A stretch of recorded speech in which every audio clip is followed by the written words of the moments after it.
2nd. I got a new 360 camera for Christmas, and I did make a like a Christmas video.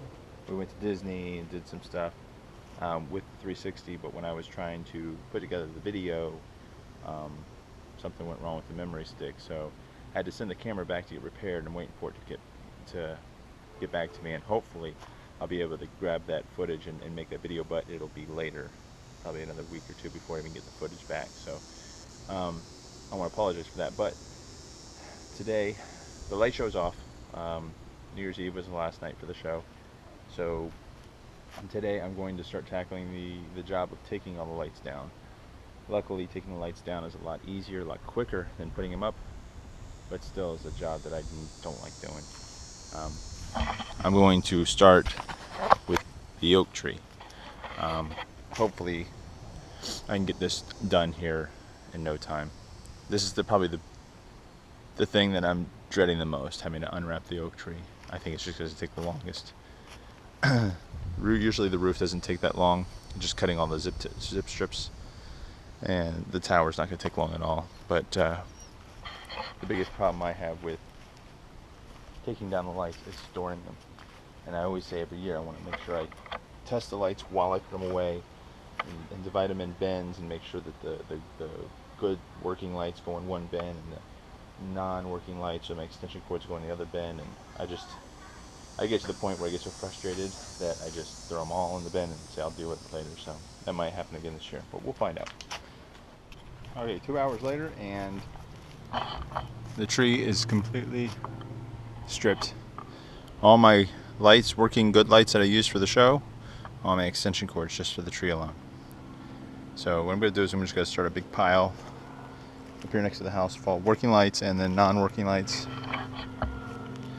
Take everything down, pile it in that pile, and then package it all away when I get done. So bring everything down. I don't know how much more I'm going to do today. It's about lunchtime now. But I told myself that if I can get the tree done today, then I'd be happy, and it's already done. So anything else extra that I do today is just extra. Alright, well, got the eave work done, all the lights off the wreath, the windows, the extension cords that were hooked up to those devices, or those strands, and the oak tree completely done. I'm going to go ahead and call it. I might come back out and do some more today to get it down, but I'm done for now. I don't want to spend all my day off pulling lights down. So if I do any more, I'll let you know. And then at Thursday, hopefully Thursday, kids will be in school. Stephanie will be working. I'll get the day off kind of to myself, so I'll probably do a lot of the work then too. So get the rest of it done. It's a beautiful Thursday. Home alone. Kids are at school, and I don't have to work today, so I'm actually going to be working outside. Beautiful. It's probably about 65 degrees outside. But anyway, I'm going to be taking down the tower, getting all the lights done, lights off of that, and I'm going to start working on the roof. No chance of rain, everything is dry, and we continue to stack my lights here, non-working on my extension cords, and then my working lights over there. Hopefully get the majority of this stuff taken at least down today, or this morning, hopefully. So let's get started. I've lived in Florida my entire life, 35 years now, and I am never going to get used to this weather. It was nice and cool, actually kind of cool where I needed a jacket this morning, and now I'm sweating my butt off.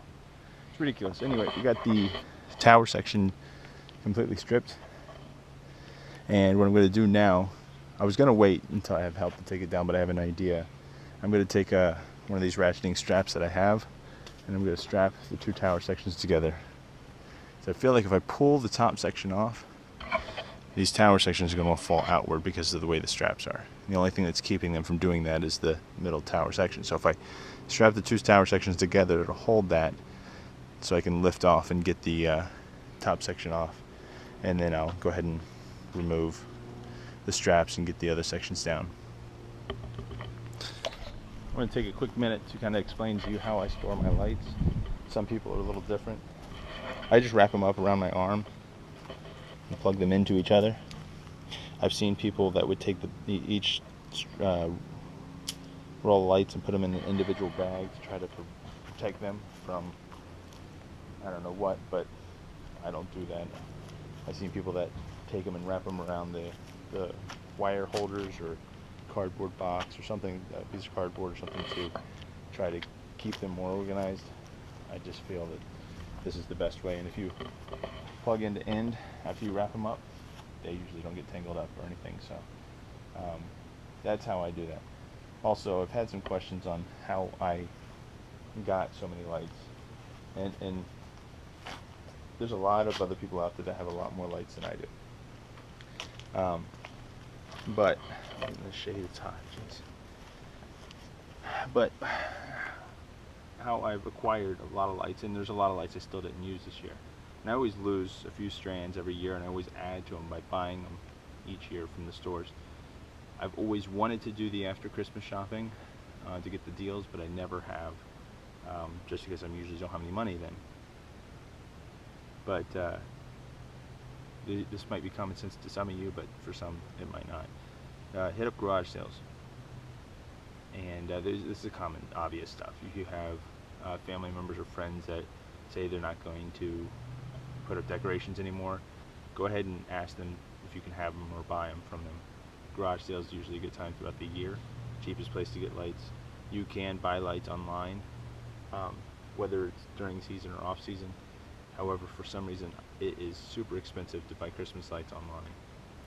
Not sure exactly why, but it is. I'm sure they're better grade than what you can buy at Walmart or Home Depot or something during season, but I can't fathom spending $7 a strand for a pair of incandescent lights that are the same I get at Walmart for $2.50 during the season. More of a better way, where I got most of my collection most recently, where I got a lot of my odds and ends and a bunch of lights I actually don't use.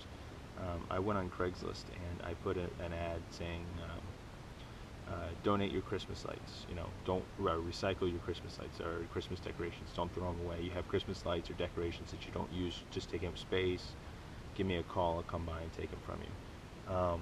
And I wasn't expecting much of a return from that, but I actually got quite a few calls, and people were just like, yeah, I've got a bunch of stuff in my attic I'm not going to use anymore. You want to take it, come and get it. And I got tons of lights. That big wreath right there, I got someone just threw that or gave that to me. I had a bunch of Christmas trees, artificial trees, which one year I cut the branches off to make, I think I made 12 wreaths out of the Christmas trees that I got and hung them. You might be able to see that in some of my older videos. But I actually got so many, and I had a lot of extra time on my hands back then, but I had so many extra lights and decorations that I was actually able to package or put like a Christmas tree with enough lights and maybe some garland or wreaths or maybe some stockings or something, and I would actually go and put another ad on Craigslist saying, know a needy family that's interested in, that doesn't have enough money for Christmas, that wants a Christmas tree or whatever.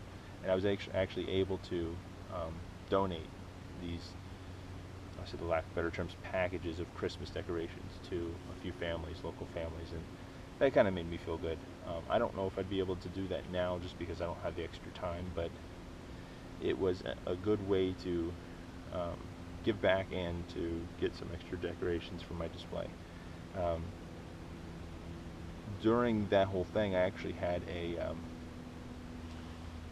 storage facility call me saying that they had just someone faulted on their payments on the storage facility, which was filled with Christmas decorations. They wanted me to come by and get it. So that might be a good way or a place to check too. If you have some local storage facilities, you let them know that if you ever have any Christmas decorations, let me know, give me a call, because I might be interested in buying them, or I'll take them off your hands, or whatever you want to do. But if you don't ask, you never. Yeah, the answer is always no if you don't ask. So, and that was a good way to gain that. And then I would move into, because I move a lot, obviously, and not by choice, just because of life situation. But regardless, a lot of the neighbors that I moved to, I'd put the display up and I'd meet the neighbors because of the display, and they would say, you know, I used to put up a bunch of lights. I have a bunch. If you want them, you can have them. So a lot of the lights, like the red and green icicle lights, a neighbor of mine gave them to me because he didn't want to put them up anymore. And I mean, I would never use them, but I you know, I find applications for them here and there. So it's little things like that. So hopefully that information helps on how to build your Christmas inventory. And I have a bad habit also of not throwing a whole lot of things away. Last year I did throw quite a bit of my old lights away, and it was hard for me to do that, but we were in the process of moving and I didn't want to move it or pack it, so I'm kind of a hoarder when it comes to Christmas lights. So anyway, I just wanted to share that information with you, so hopefully it helps with your display. And just like that, no more tower over the driveway. Tree's done, tower's done. Everything on the house pretty much is done, with the exception of the roof. The roof is the only really last thing to do. Put away the train and put everything away. Anyway, I don't know about you. I hate taking down Christmas lights for obvious reasons, but there's a level of a sense of depression once everything comes down and you look at the house and it looks like empty or bare. I don't know. It's almost lunchtime, so I'm going to call it quits for now. And once the kids come home, they're going to help me out with the roof, getting that stuff knocked down. That's my goal to get that done this afternoon. All right, good evening, everyone. This will be my last video of the season. I figured all I'm doing is taking down lights and boxing them up. There's really not a whole lot to film there. I do want to invite you to follow some of my other channels that I have online. I'm going to link them in the video and in the description so you can follow. We have a family channel which follows basically more of our day-to-day or week-to-week life, anything that we necessarily do. I'm going to be putting more channels on there, especially with my new camera when I get it back. I also have a camper channel. We're thinking about getting a camper this year, so that channel will be up and running. Then we have a Disney channel, a new Disney channel that we're starting. So look for those descriptions in the video here and in those links in the video here and in the description below. So hope you guys have a good new year. I'll be back. Anything I do Christmas this season or this year 2017, I'll go ahead and hopefully start much earlier and get those videos up as we go. So thanks for watching. Make sure you like and subscribe, and have a good new year.